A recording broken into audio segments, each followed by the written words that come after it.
Hello everyone, I am Sandhya Kiran JK, working as Associate Professor and Head of the Department Civil Engineering in St. Martin's Engineering College.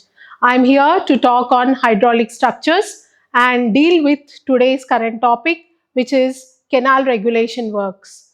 When students of civil engineering, it is very important to learn the course objective as they will be designing the dams, bridges and pertaining structures such as canals. In canals, there will be components which are called canal regulatory works. So today's class will be focusing on deep and detailed design concepts and the principles are in and around canal regulation works. So let us begin with canal regulation works. So getting on with the definition, a canal is a man-made waterway that is constructed to carry water that is from the rivers or the sources like the dams and to the irrigation field, which may be distance and kilometers away from the source, to supply water to isolated places where there is no provision for water. This system serves the better. And here you can see the cross section of the canal. You can see it's a trapezoidal section with top width T, bottom width B and the wetted perimeter. So a typical canal irrigation system will have a main canal, branch canal, major canal, distributary and the minor distributary and watercourse. There are different methods for canal irrigation design system, primarily and significantly proposed by scientists Kennedy and Lacey. So they would be focusing on obtaining the dimensions of a canal depending upon the discharge that we want the canal to carry and depending upon the parameters that we want to regulate by ourselves. The discharge can be as per the requirement and the other parameters like the velocity is the key component to be decided when the water has to flow in the designed canal. The velocity is kept in mind and designed as per neither receding away the non-scarring velocity and neither below the non-silting velocity. Let me explain the term non-silting and non-scarring velocities, where we obtain in somewhere in between the desired velocity. What is the non-scarring velocity? A velocity of water which definitely does not erode away the side channels and the bed of the canal is called as non-scarring velocity. So when the water is traveling passively without disturbing the dimensions of any unlined canal and keeping the piezometry of the canal system very much intact is a non-scarring velocity. But when it comes to keeping it very much standstill water velocity in the canal, it may result in the silting of the sediments that are floating in the water. So the velocity has to be somewhere greater than the silting velocity, which is not very slow than silting velocity. So the mean velocity has to lie between the scarring as well as the silting velocities. That's the rule as per the theory. So let us continue with the canal regulation works. As I told you, a regulation means the discharge, velocity and other parameters of the flow are under the control. So in the designed canal, if these regulations has to be in the under controlled principles, and as the canals travel distance of kilometers, coming across too much topographical changes and the bed level changes, we need to accommodate certain design considerations to lay the canals. So whenever we come across a very uneconomical situation where is the topography is changing and is not as per our the design bed slope, and the topography is far away from the designed bed slope, the actual bed slope is very much different, or it can be substituted by earth excavation that might result in an non-economical or uneconomical thing. So the best solution to opt or act in such a situation is go for canal fall. A canal fall is a masonry structure that can connect the topography and the water can be smoothly conveyed from the upstream to the downstream while passing across the canal fall. So canal fall has to be designed keeping in mind certain principle wherein the turbulence of water falling from certain height has to be tackled. If not, it will lead to the erosion at the bottom of the canal fall, leading to erosion at the downstream and leading to energy production at the downstream. So the care has to be taken that the energy has to be dissipated at the bottom of the structure. So, and there is also a formation of hydraulic jump when the canal fall height is necessarily greater than 1.5 meters and water has a potential to fall from height to the down of the canal fall. So hence, if the Froude number is changing from critical velocity to subcritical velocity when the water is traveling, then there is a chance that hydraulic jump formation takes place and there is a chance that turbulence of water is created. So to dissipate this energy, there are hydraulic structure solutions such as you're providing energy dissipators such as baffle walls, such as water cushions or a troughs or stilling basins to kill the energy of the water so that to protect the downstream. So these canal falls are of various types and we would be discussing the basic design principles of the canal falls. And also we are talking and discussing about head regulator as a part of canal regulation works. So whenever there is a main canal and throughout it has to distribute itself into distributing canal and off-taking canal, the branch out into too many canals to lead to the water irrigation field. So that time we need to regulate each time whenever the water is diverting into the sub canals. So to decide the discharge as well as the velocities in what has to be maintained in the sub canals or the off-taking canals when it is traveling from the parent canal, you design cross regulator or a head regulator for this case. So hence there is a chance that whenever there are unprecedented chances of having heavy rainfall or flood situation, that maximum water enters into the canal and that maximum water has to be taken out carefully and leaded into safe areas without causing the disruption of the adjacent masonry works, and that can be called as construction of canal escapes, wherein you are in a planned manner disposing of the excess water that have come from the unexplained reasons, and you are disposing of the excess water from the canal to maintain the designed discharge.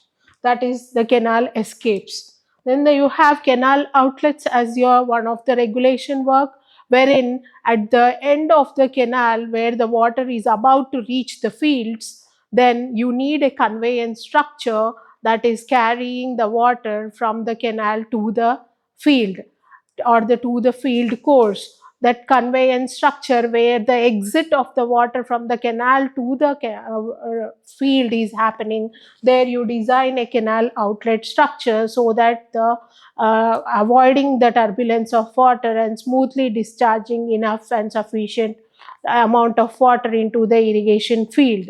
So this is about the canal regulation works that we are going to see. So let us see what is canal fall. As you can see in the diagram that there is a ground surface and a canal bed level which have to be rejoined by constructing a masonry structure, that is a fall. So a canal fall may be defined as a solid masonry structure that is made on the canal, and if the ground slope is more than vertical, then we prepare a channel bed slope, then the prepared channel bed slope, and then we opt for a canal fall. And also if the difference in the slope is less, also a single fall can be designed. Okay, so this is the situation where we actually go and opt for a canal fall.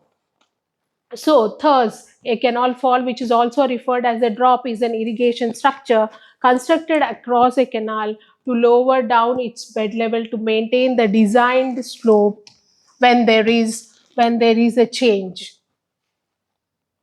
of the ground level. So the design concept that has to be kept in mind is that the falling water at the downstream of fall has some surplus energy, and this has to be dissipated, and it has to be, this excess surplus energy has to be destroyed successfully so that the structure is safe. Where can be this canal falls constructed? How do we locate a very economical place and suitable place for the construction of canal fall when the canals are hugely a big structures? The location definitely relies upon two factors, and one is topography of the canal, and the second one is economy of the excavation, the cost that we are ready with. So that these two factors will choose the location of the canal fall across the canal. So the economic calculation is the most significant point here. So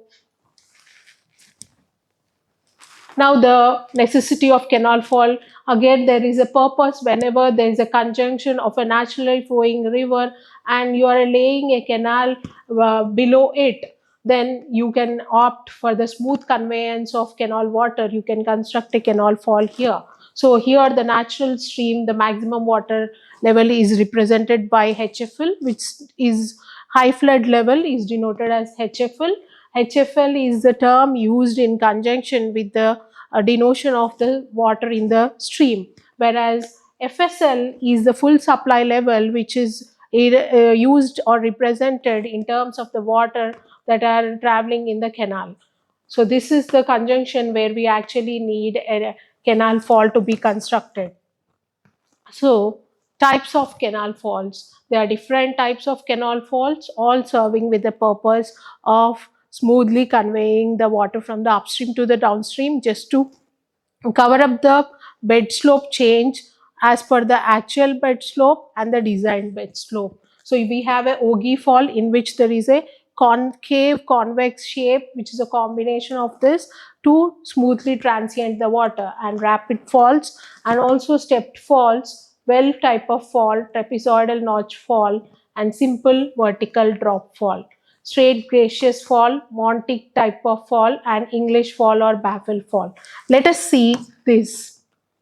So Ogee fall has got a curve which is a mixture of convex curve and a concave curve. So Ogee fall includes convex as well concave, and its accumulative process seeks to ensure smooth transfer of the flow. So, and in rapid fall you have a long sloping glaciers which will actually make the water to travel, and also here the cement mortar ratio which is maintained is 1:3. These are some important consideration. Then we have stepped fall, which includes vertical steps that are at gradual breaks. So stepped fall is a better choice because the water will be already the energy will be dissipated because of several steps present in the stepped fall, and it is appropriate for the canal which includes it at upstream at a very high level.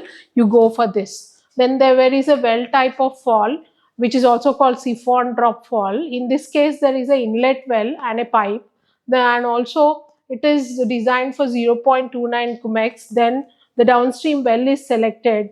Otherwise, a reservoir is the proper one.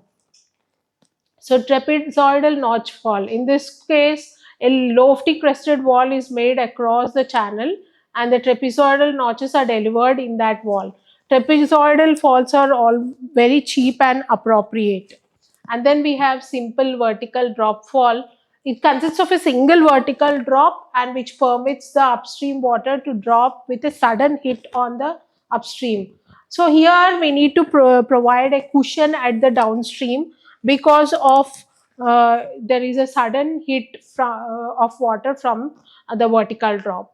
So, and this is a vertical drop is exactly the same one which we have in UP for the Sarda Canal fall. Okay, so next is straight glaciers fall. It's a raised crest constructed over the canal, and it is a rectangular surface. It is provided from the elevated crest to the downstream. Whereas a Montic fall is a parabolic fall.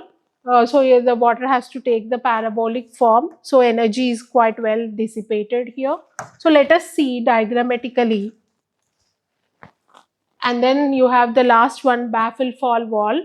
Here in the name itself you have baffle falls, which are baffles, which are like obstructions or the speed breakers in the path of the water that is coming from the canals.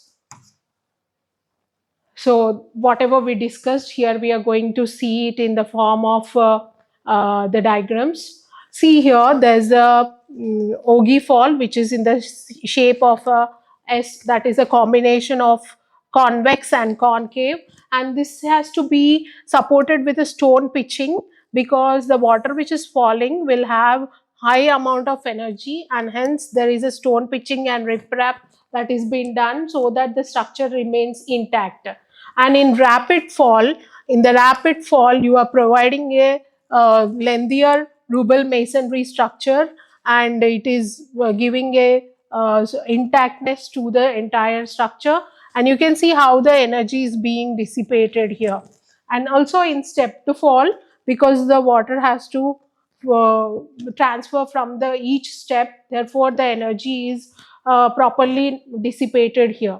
And in vertical drop fall, since there is a high amount of energy release, you provide a trough or a water cushion so that here the energy gets dissipated. So that's the vertical drop fall, which is the example I gave you was the Sarada fall.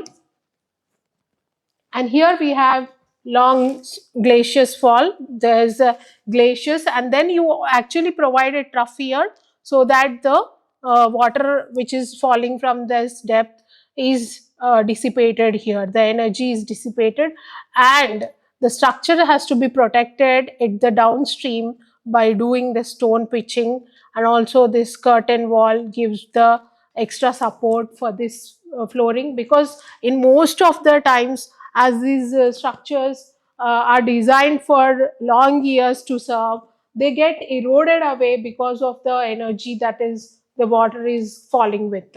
And this is the trapezoidal notch fall.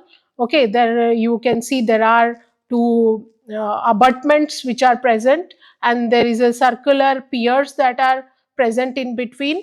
So this is how a trapezoidal notch fall looks like.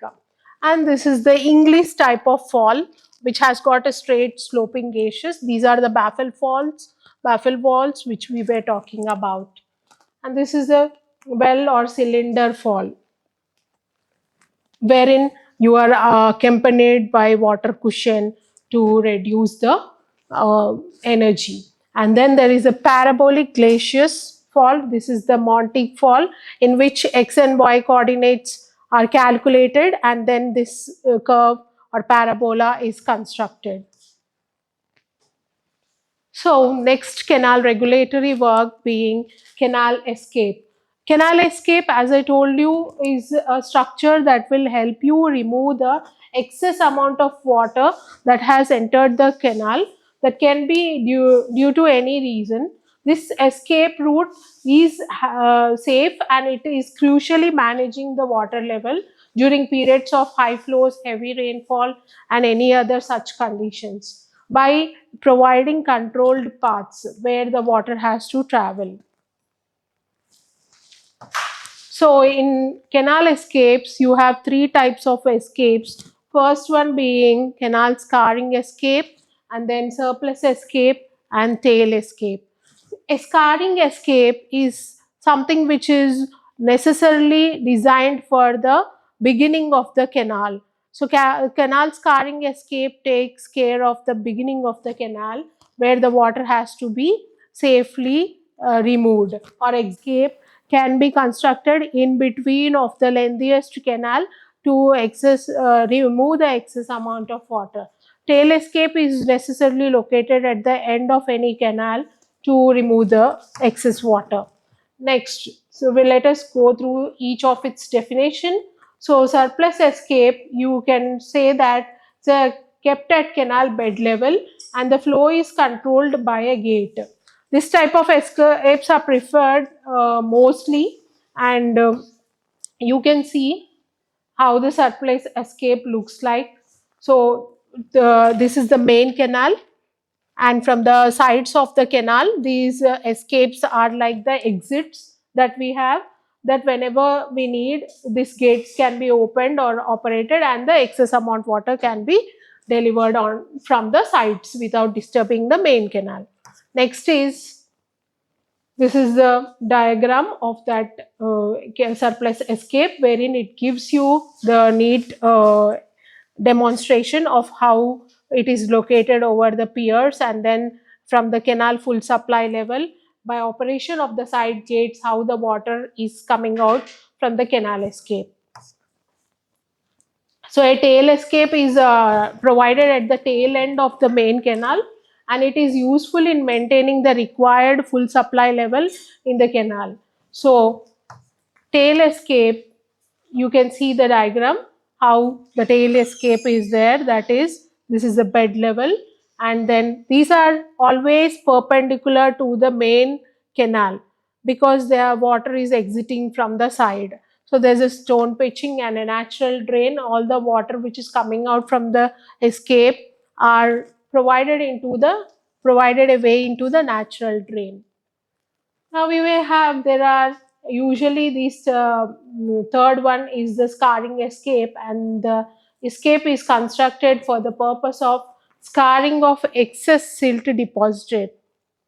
As on the long durations the water is traveling in the canals, there is a deposition of lot of silt and there is accumulation of silt which have to be manually sometimes removed from the canal. So whenever this type of activity has to be taken care of, excess silt deposit have to be removed, then we prefer scarring escapes, which is about 0.3 meter below the canal bed level at the escape site. So when the deposited silt has to be scarred and removed, this one is best preferred as it has got better efficiency. So it mostly preferably looks like the general escape only. So this is the grooves or gated which have to be lifted so that the deposited silt can be transferred smoothly from these gates. Now, next canal regulatory work component is a head regulator or a cross regulator. This is the second hydraulic structure that you are looking in the series of canal regulation works. So, why do we need regulatory works? Because the main canal will be having a different discharge, and the water has to be sometimes as per requirement has to be diverted into the sub canals, and has to have again a different discharge at that level. So what discharge the subcanal will be having, that we are going to opt by deciding the depth of the canal. So that would be called as head regulator. So whenever the water from main canal is going into the from the parent canal is going into the off taking canal, we require a head regulator. The function is to control the entry of water either from the reservoir or the main canal, and to control the entry of the silt into the off-taking or main canal, and to serve as a meter how much amount of water is going into this off-taking canal, you can keep in mind. So the construction, the components of head regulator depends upon the size of canal and the location of head regulator. So it consists of one or more gated research openings with barrels running through the banks. So for large canals, head regulators are flumed to facilitate the measurement of the discharge. So here you are able to see this is an head regulator. You can see the from the main canal the water is coming into the parent canal. So that time you can go for the head regulators. So this is cross regulator.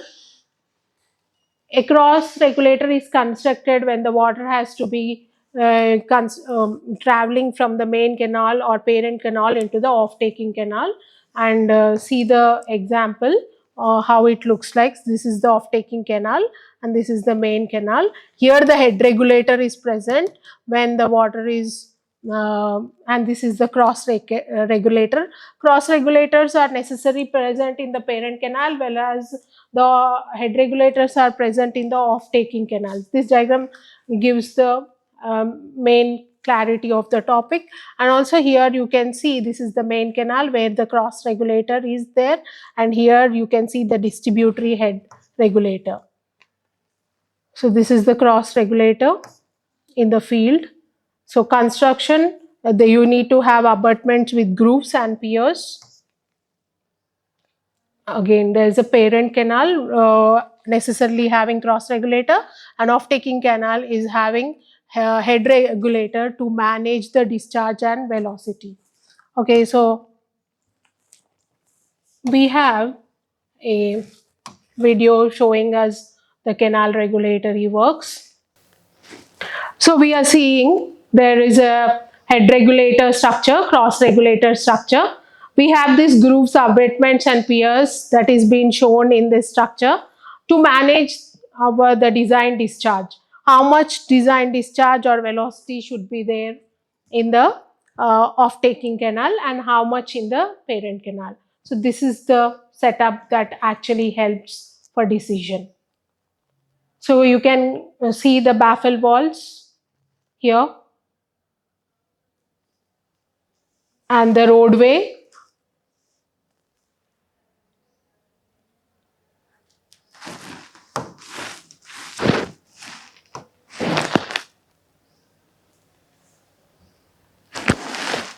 So this is how the components are there, which are making a head regulator and a cross regulator.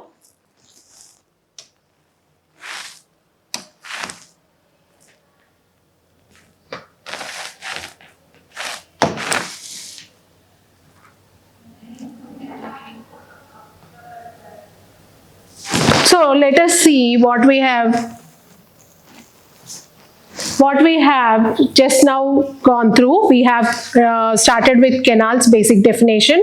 You can see you have a top width and base width. This is the primary diagram of a canal, and also we have components that we are looking in as per the canal regulation as canal falls, head regulators, and then canal escapes, and we have to see canal modules or outlet modules. So let us see the last part of the canal head regulators. We are going to see how the water is carried from the main canal outlet to the field course. So that is done in the canal outlets. So this is the last topic we are going to see. So the canal outlets have to be discussed. So what are the canal outlet? A canal outlet is a module, is a small structure built at the head of the water as to connect it with a distributary channel.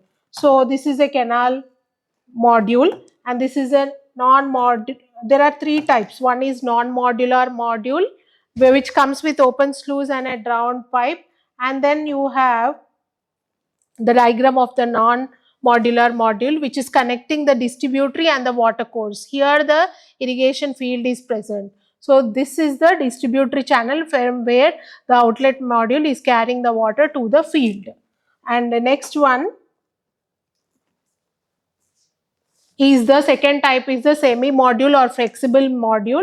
This is the diagram for it. You can see it is carrying from the distributary to the water course. And then the last one is the rigid module, or it is example is Gibbs module that can be shown in this diagram, which actually connects the distributary as well as the water course that is present in the irrigation field. So that's how we are going to we have just finished with the canal regulatory works, wherein we have seen the basic definition of the canal as well as the components such as canal faults, head regulators, cross regulators, canal escapes with the three types, and then canal outlet modules, in which again we have seen rigid, non-modular as well as semi or flexible modules. So this is the session for today. Thank you.